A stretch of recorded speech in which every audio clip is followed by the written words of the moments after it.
petróleos americanos foram roubados pelo regime chavista. Então, quando o Trump fala que isso tem que ser devolvido, é literal, tá? Então, para mim, o Eduardo, ficou muito claro agora que os Estados Unidos não vão aceitar governos ilegítimos, governos que fraudam eleições e governos que roubam propriedade, seja dos Estados Unidos, seja de quem for, governos que não representam a vontade do seu povo. Olá, Edu Carvalho, melhor canal de corte do YouTube. Eu conto imensamente aqui com o like de vocês, que você mande o programa nos seus grupos de WhatsApp, e esses fatos que nós vamos revelar e entender melhor aqui hoje, chegarem ao máximo de pessoas possível. Então, manda o programa para os amigos e manda o programa para os inimigos, especialmente esse. No Conversa Timeline, hoje com uma audiência altíssima, quase 34 mil visualizações simultâneas. Deputado, seja bem-vindo. É um prazer conversar com o senhor. Cadê? Aí está. Aí, sem barba. Agora sem barba, versão 2026. Já com cara de novo, ó, cara de novinho.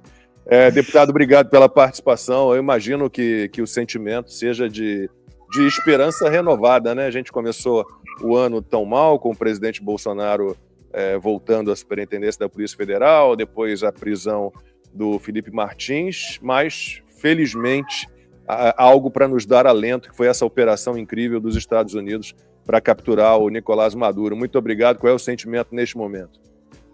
Além da alegria, Lacombe, Max, Alan, Ramagem, é a oportunidade de a gente desmascarar a esquerda.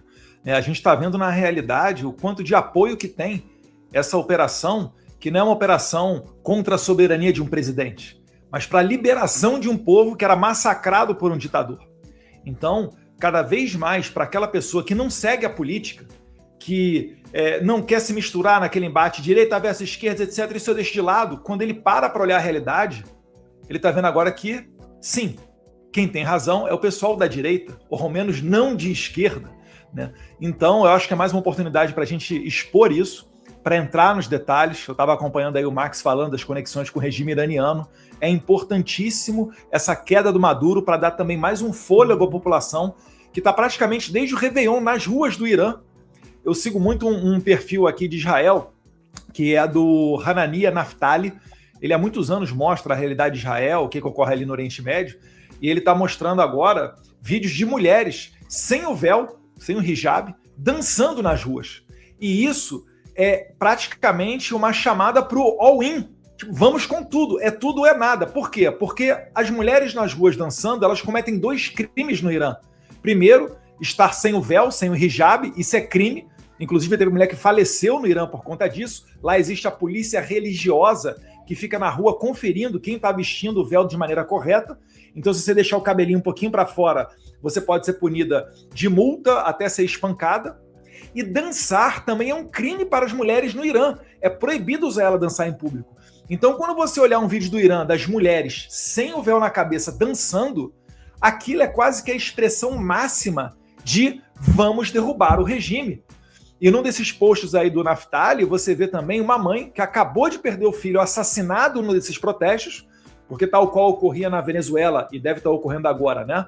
As milícias vão para as ruas, a guarda leal ao ditador, lá, as forças Quds, elas vão para as ruas para matar esses manifestantes, para, através da repressão, tentar intimidar eles de tentar derrubar o governo.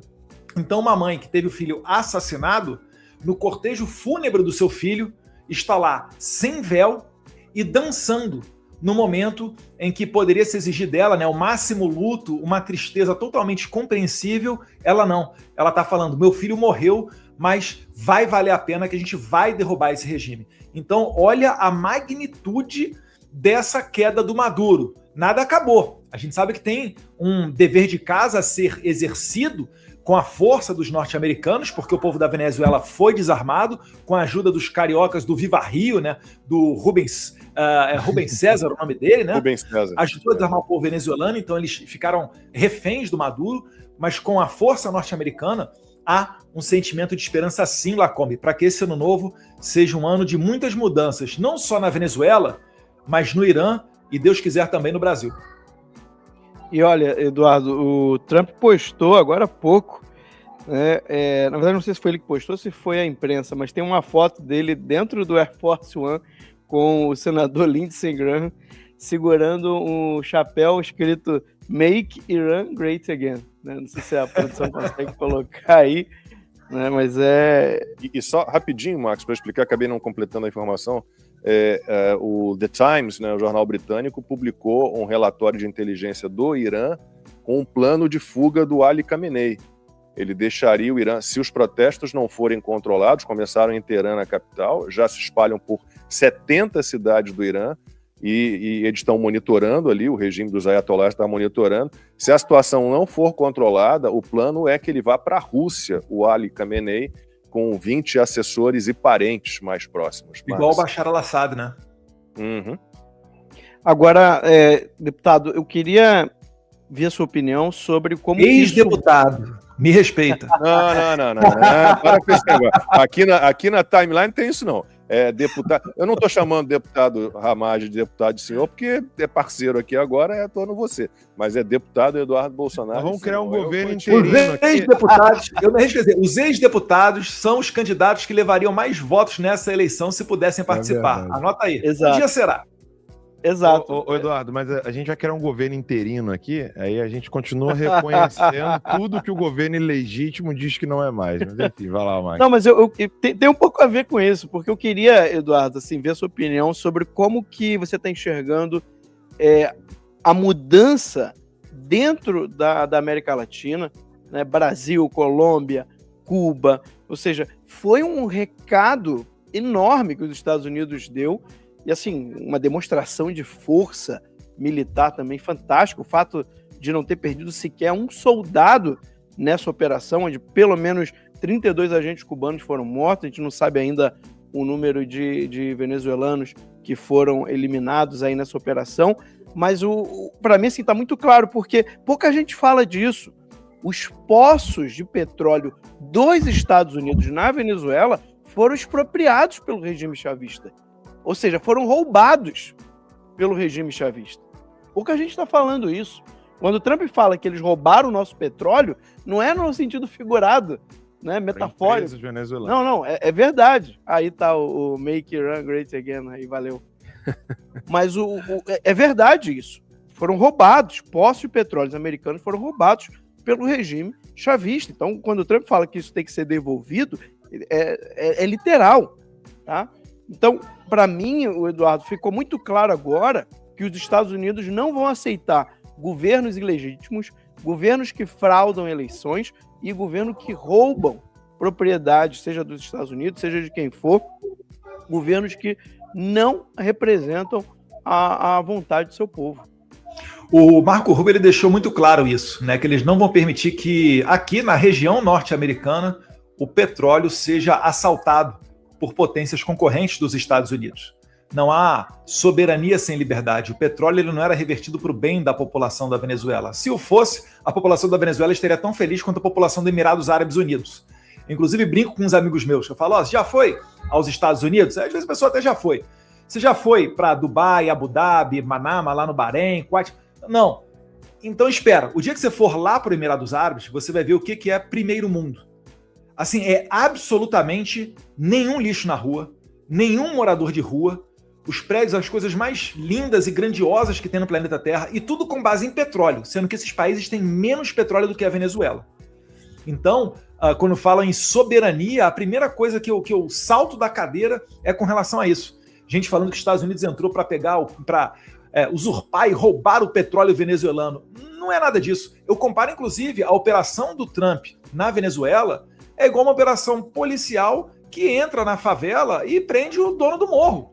Não tem diferença disso. Quando a gente reparar que o Trump pegou os traficantes de droga e elevou eles, né, a periculosidade deles, para o alerta de terroristas, o Trump, o que ele está fazendo? Ele está falando o seguinte, olha, para pegar traficantes de droga, eu posso botar o DEA, que está no mundo inteiro, com auxílio das Forças Armadas, para ir atrás desses caras, sem autorização do Congresso Nacional. O Mike Lee, ele deu um post logo após a prisão do Maduro, onde ele suscita levemente essa questão. Calma aí, isso é uma guerra? Isso não é uma guerra? Porque se for uma guerra, precisa de uma declaração, uma aprovação do Congresso Nacional. Todo mundo vai lembrar, na Segunda Guerra Mundial, os Estados Unidos só entrou na guerra depois que o presidente Franklin Roosevelt fez um discurso e conclamou o Congresso Nacional a apoiar a entrada dos Estados Unidos na Segunda Guerra Mundial em 8 de dezembro de 41, logo após o bombardeio e o ataque surpresa dos japoneses em Pearl Harbor. Então, os Estados Unidos, quando ele eleva esses traficantes de droga a narcoterroristas, ele está dizendo isso. E a Venezuela não é um país presidido pelo Maduro. Maduro não ganhou nem a última e nem a penúltima eleição de 2018, vale lembrar. Desde 2018 já é um governo ilegítimo por boa parte do mundo e maioria do Ocidente. Então o que é o Maduro? Ele é um cara que usurpou das instituições, utiliza aviões da FAB e quartéis para fazer tráfico de drogas, não são militares, são pessoas que estão com os insígnias das Forças Armadas porque o Maduro e o Chávez os nomearam para as Forças Armadas. Então, como é que ocorre na Venezuela? Não é que o cara fez um concurso, né? Entrou ali na EPICAR, numa escola de sargentos, ou na AMAN, ou na AFA, e saiu oficial ou praça das Forças Armadas. Lá na Venezuela, tem mais de 2.000 generais, porque o Maduro chega e fala: você aí, presidente do Sindicato dos Metalúrgicos, é meu parceiro? A partir de agora você é general. Ah, você aí é professor, aí fecha comigo na agenda woke, tal, é líder do Sindicato dos Professores, agora você é general das Forças Armadas. E em que pese o salário mínimo na Venezuela ser em torno de $10, talvez 20 no máximo, não mais que isso, um general ganha mais de $4.000 por mês. Então, o Maduro fez esse aparato repressivo, né, para se manter no poder, mas ele há muito tempo já não é presidente da Venezuela. Ele é um traficante de drogas, dono do morro chamado Venezuela. Essa é que é a questão. Quando vocês, telespectadores, olharem para o Maduro, olhem o Marcola, olhem um beira-mar. Então, nessa mudança dos Estados Unidos é que eles conseguem fazer essas operações legalmente, de acordo com a lei americana. E aí é o motivo pelo qual o Lula não reconhece o PCC e o CV, o TCP, o ADA, a Família do Norte, toda essa escória do tráfico de drogas brasileiro, o Lula não reconhece como grupo terrorista. Por quê? Porque ele sabe que ele vai dar margem para os Estados Unidos atuar, não invadindo o Brasil, mas pegando esses líderes do tráfico de droga, como André do Rep, que ganhou um HC da STF e no dia seguinte estava no Paraguai. Se os Estados Unidos pegar o André do Rep no Paraguai, mandar ele para um presídio americano, facilmente, e obrigar ele a delatar. Será, Lacombe, Alan, Max e Ramagem, que se esses grandes peixes do tráfico de drogas começarem a abrir a boca, será que a gente vai ver alguma vinculação com a esquerda? Com o PT? Será que não vai ser só aquela delação do Marcos Valério falando em 100 milhões de reais lavados do PCC para o CV, que inclusive foi mais uma das matérias que nós fomos proibidos de comentar durante a eleição de 2022? Eu acho que a resposta todo mundo sabe. E parece que o Nicolás caiu de Maduro. Para quem achava que Donald Trump havia desistido de combater a esquerda aqui na América Latina pelo fim da Magnitsky, estava enganado. Donald Trump não desistiu e eu convido você a não desistir também. Deixe seu like se você gostou dessa captura, comenta aqui o que você acha que vai acontecer nos próximos dias e eu te convido a acompanhar o passo a passo do que está acontecendo aqui na América Latina e qual vai ser o impacto disso no Brasil, se inscrevendo no canal e ativando o sininho das notificações para você não perder nada. Eu vou estar trabalhando dia e noite para trazer as melhores informações e análises do que está acontecendo no Brasil e no mundo aqui no canal Olavo do Carvalho. Lembrando que eu tenho vídeos novos no canal todos os dias às 18, 19 e 20 horas, então não perde tempo e ativa o sininho das notificações. Se você quer ajudar ainda mais o meu trabalho, você pode se tornar membro aqui do canal e fazer parte de quem não desiste do Brasil. Vai ter o link aqui na descrição do vídeo para você se tornar membro do canal e receber na frente os vídeos que vão ao ar às 18, 19 e 20 horas. A gente sempre dá prioridade para os nossos membros. Já são mais de 300 membros aqui no canal e eu te convido a fazer parte. Então, deixe teu like, muito obrigado por você ter acompanhado o vídeo até aqui e até a próxima.